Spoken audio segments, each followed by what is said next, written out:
7 দিনের আগে মনে হয় জন্ম। 7 দিন দেখছেন আপনি? আবার জিগা ওই সময় আমার বয়স 17 বছর। মুরব্বী কি বলছে দেখছেন? 17 আবার বছর। জিগায় 17 বছর। তাহলে আপনি যুদ্ধ করছেন না?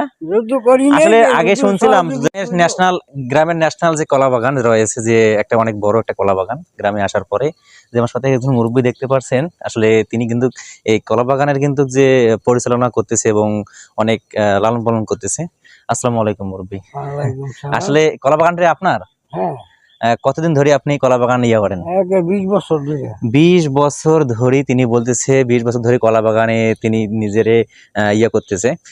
কিরকম লাভবান হয়েছেন আপনি কলা বাগান এটা লাগিয়ে? লাভবান হয়, এই যে এই বাগে বছরে লাখ দেড়েক টাকা বিক্রি হয়। তিনি বলছে বছরে লাখ দেড়েক টাকা বিক্রি হয়। গ্রামের যে দেখতে পাচ্ছেন একটা ঐতিহ্যবাহী একটা কলা বাগান। এগুলো কি কলার গাছ? এটা চাম্পা কলা কয়। তিনি বলছে চাম্পা কলার গাছ, কিন্তু অনেক বড় দেখতে পাচ্ছেন, কিন্তু অনেকগুলো কলার গাছ এখানে রয়েছে। গ্রামে আসার পর কিন্তু এই জিনিসটা কিন্তু আসলে দেখতে পারলাম।